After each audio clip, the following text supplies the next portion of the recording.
Hi, TNPSC Crazy சேனலில் தமிழ் இலக்கணம் part 10 பார்க்க போகிறோம். இந்த வீடியோவில் பதம், பகாப்பதம், பகுப்பதம் பற்றி பார்க்க போகிறோம். பதம் பதம் அப்படின்னா சொல், கிளவி, மொழி அப்படின்னு முன்னாடியே பார்த்தோம். ஒவ்வொரு டைம் படிக்கும்போது 4 வார்த்தையும் சொல்லி பாருங்க. பதம், மொழி, கிளவி, சொல். அப்போதான் பொருந்தாததை தேர்ந்தெடு அப்படின்னு கேட்கும்போது நமக்கு டக்குன்னு ஆன்சர் பண்ண முடியும். பதம் அப்படின்னா மொழி, கிளவி, சொல் 4ம் ஒரே அர்த்தம்தான். பதம் 2 வகைப்படும். ஒன்று பகாப்பதம், பகுபதம். பகாப்பதம் அப்படின்னா பிரித்தால் பொருள் தராத சொல். அதாவது பிரிச்சா பொருள் தரலைன்னா அது பகாப்பதம் அப்படின்னு சொல்லியிருக்காங்க. பகாப்பதம் 4 வகைப்படும். 1 பெயர் பகாப்பதம், 2 வினை பகாப்பதம், 3 இடைப்பகாப்பதம், 4 உரி பகாப்பதம். பெயர் பகாப்பதம் அப்படின்னா எடுத்துக்காட்டு பாருங்க. மரம், நாய், நீர். அதாவது ஒரு பெயர் சொல்லா இருக்கணும். அந்த பெயர் சொல் பிரித்தால் பொருள் தரக்கூடாது. அதுதான் பெயர் பகாப்பதம். எடுத்துக்காட்டு பாருங்க. மரம். இதுல மரம் அப்படிங்கிறது ஒரு பெயர் சொல். இதை பிரிச்சா பொருள் தராது. அதே மாதிரி தான் நாய், நீர் எல்லாம் பெயர் சொற்கள், பிரித்தால் பொருள் தராது. இந்த மாதிரி ஒரு பெயர் சொல்லா இருந்து அந்த சொல் பிரிச்சா பொருள் தரலைன்னா அது பெயர் பகாப்பதம். அடுத்தது வினை பகாப்பதம். இது பெயர் பகாப்பதம் மாதிரி தான். ஆனா ஒரு சொல் வினை சொல்லா இருக்கணும். பிரித்தால் பொருள் தரக்கூடாது. எடுத்துக்காட்டு பாருங்க. உன், கான், எடு. இது 3மே ஒரு வினை சொல் தான். உன் அப்படிங்கிறது சாப்பிடுற ஒரு செயலை குறிக்குது. கான் அப்படிங்கிறது பார்க்குற ஒரு செயல். எடு ஒரு பொருளை எடுக்கிற செயல்.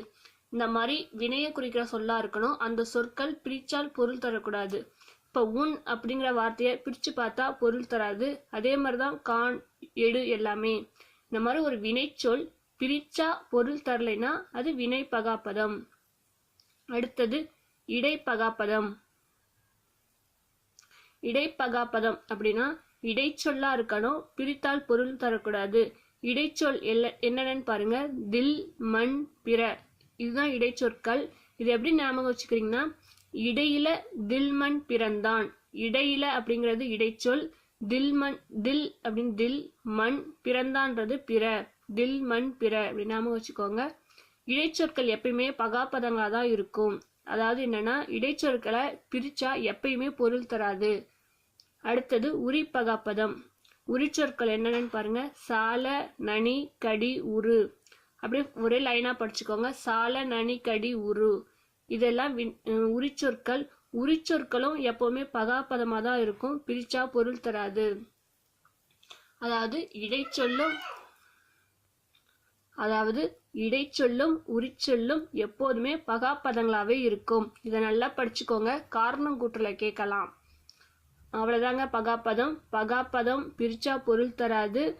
4 வகைப்படும். பெயர் பகாப்பதம், வினை பகாப்பதம், இடைப்பகாப்பதம், உரி பகாப்பதம்.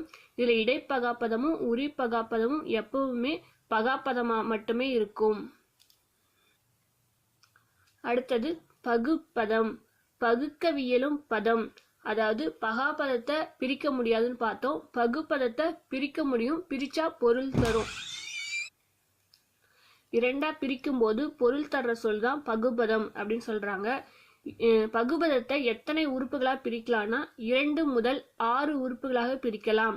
இந்த கேள்வி வரலாம். பகுபதத்தை எத்தனை உறுப்புகளாக பிரிக்கலாம் அப்படின்னு 4 ஆப்ஷன் கொடுத்து கேட்பாங்க. 2 முதல் 6 உறுப்புகள்.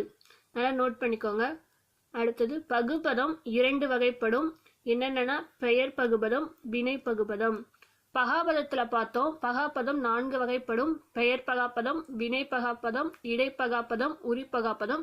இங்கு பகுபதம் 2 வகைப்படும். ஏன்னா அங்க பெயர் இடைச்சொல்லும் உரிச்சொல்லும் எப்பவுமே பகாப்பதமா தான் இருக்கும் அப்படின்னு பார்த்தோம். அதனால இங்க 2 வகை தான். கம்பேர் பண்ணி படிச்சுக்கோங்க. அப்பதான் நல்லா ஞாபகம் இருக்கும்.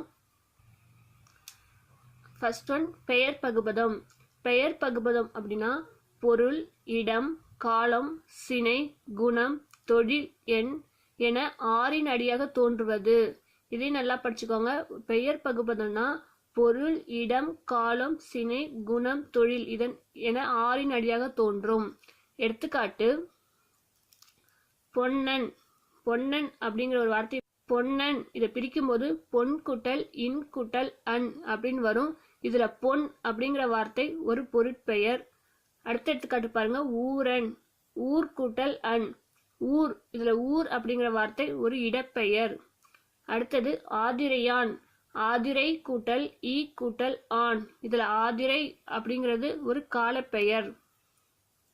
அடுத்தது கண்ணன், கண் கூட்டல் இன் கூட்டல் அன், இதுல கண் அப்படிங்கிற வார்த்தை ஒரு சினைப்பெயர். கரியன், கருமை கூட்டல் அன், கருமை அப்படிங்கிறது ஒரு பண்பு பெயர். அடுத்தது நடிகன், நடி கூட்டல் இ கூட்டல் அன், இது நடி அப்படிங்கிறது நடித்தல் அப்படின்னு ஒரு தொழிலை குறிக்கிறது. இந்த மாதிரி பொருட்பெயர், இடப்பெயர், காலப்பெயர், சினப்பெயர், பண்பு பெயர், தொழிற்பெயர், இந்த 6 அடியா தோன்றதுதான் பெயர் பகுபதம் அப்படின்னு சொல்லியிருக்காங்க. அவ்வளவுதான். அடுத்து வினை பகுபதம் பார்க்கலாம். பகுதி, விகுதி, இடைநிலை என பகுக்கப்படும் வினைமுற்று. அதாவது ஒரு வினைமுற்று, அதாவது ஒரு முடிஞ்சு போன ஒரு செயல் பகுதி, விகுதி, இடைநிலை இப்படி பகுக்கப்படுறது தான் வினை பகுப்பதம் அப்படின்னு சொல்றாங்க. எடுத்துக்காட்டு பாருங்க, செய்தான், செய்தான் அப்படிங்கிறது ஒரு வினைமுற்று. அதாவது ஒரு செயல் முடிஞ்சதை சொல்றதால இது ஒரு வினைமுற்று. இத செய், இத், ஆன், அதாவது பகுதி, இடைநிலை, விகுதி இந்த மாதிரி பிரிக்க முடியுது. இந்த மாதிரி பிரிக்கிறது தான் வினை பகுப்பதம். அதாவது ஒரு வினைமுற்ற பகுதி, விகுதி, இடைநிலை இப்படி பிரிக்கிறது தான் வினை பகுப்பதம் அப்படின்னு சொல்லியிருக்காங்க. அவ்வளவுதாங்க. பதம், பதம்னா என்னன்னு பார்த்தோம். பதம் 2 வகைப்படும், பகாப்பதம், பகுபதம். பகாப்பதம்னா பிரித்தால் பொருள் தராது, 4 வகைப்படும். பெயர் பகாப்பதம், வினை பகாப்பதம், இடைப்பகாப்பதம், உரிப்பகாப்பதம். பகுபதம் பிரிச்சால் பொருள் தரும், 2 வகைப்படும். பெயர் பகுபதம், வினை பகுபதம். பெயர் பகுபதம் பொருள், இடம், காலம், சினை, பண்பு, தொழில் இந்த 6 அடிப்படையாய் தோன்றும். வினை பகுப்பதம் வினைமுற்று, அதாவது ஒரு வினைமுற்று பகுக்கப்படும் போது தோன்றதுதான் வினை பகுப்பதம் அப்படின்னு சொல்லியிருந்தாங்க. அவ்வளவுதாங்க. இந்த வீடியோ உங்களுக்கு யூஸ்ஃபுல்லா இருக்கும்னு நினைக்கிறேன். அடுத்த வீடியோல பகுபதத்தின் உறுப்புகள் பத்தி பார்க்கலாம். இந்த வீடியோ யூஸ்ஃபுல்லா இருந்துச்சுன்னா மறக்காம நம்ம சேனலை சப்ஸ்கிரைப் பண்ணுங்க. பை.